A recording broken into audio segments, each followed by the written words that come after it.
I bought a box of science stuff at auction. It contains unexpected medical specimens of a weird doctor dating back nearly a century. What do? In short, I bought a box of assorted science stuff at an auction, remotely. So I hadn't inspected it in person and the photos were from a distance, so it wasn't obvious what it all was. Honestly, I was mostly excited about the rocks and minerals I could see in the picture. Having picked it up today, I've realized it must have been a personal collection of a doctor, because it includes quite a lot of bottles of various people's gallstones, labeled on the side with info about the patient, but no names, a piece of skin it says he took from a post-mortem, presumably without consent, and, worst of all, 2 fetuses, one terminated, one taken from unalived mother. They're old enough to be historical-ish, most dates in the 1940s, but obviously I am now accidentally in possession of human remains, I think, and have no idea what to do or who to call. Obviously I A, don't want them, and B, don't think the auction house should have sold them, and C, don't just want to throw them away. What do I do, please? Sorry for grim subject matter. 1 hour later, update, currently on phone with police non-emergency.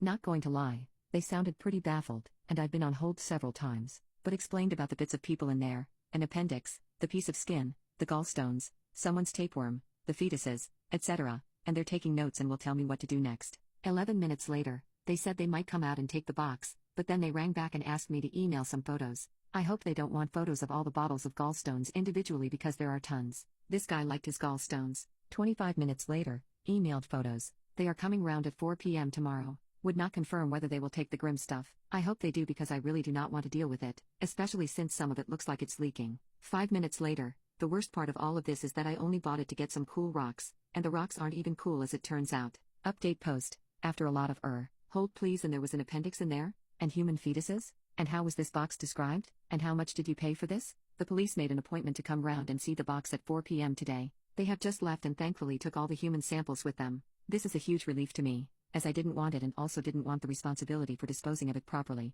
The police were pretty surprised by the call, apparently, but they've spoken to the Human Tissue Authority, who are going to help them dispose of it all properly. Apparently it shouldn't have been sold without the auction house having the appropriate license, so they're going to speak to them, and it will be recorded as a crime, but no one's being punished or anything. Apparently, I'm not being recorded as the criminal or the victim, just a connected person.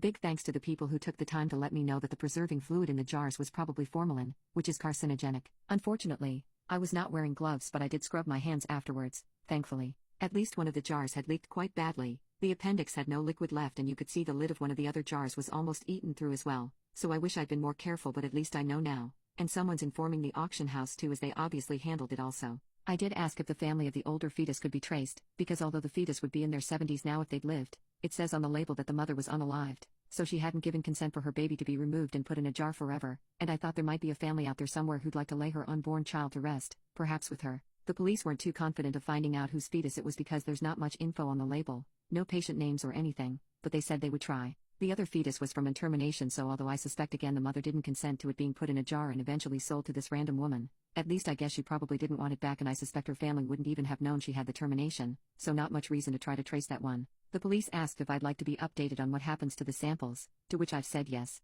I would particularly like to know that the 2 fetuses are put to rest somehow and don't end up as attractions on someone's Instagram or sold for profit. The other stuff might have some educational use maybe, I don't know. I don't mind if that ends up in a museum or something if it's helpful to future med students. I would never have bought it had I known the horror that is I've just handled the stranger's appendix in a jar from the 1940s and the liquid is leaking. Also it causes cancer. What a Monday that was.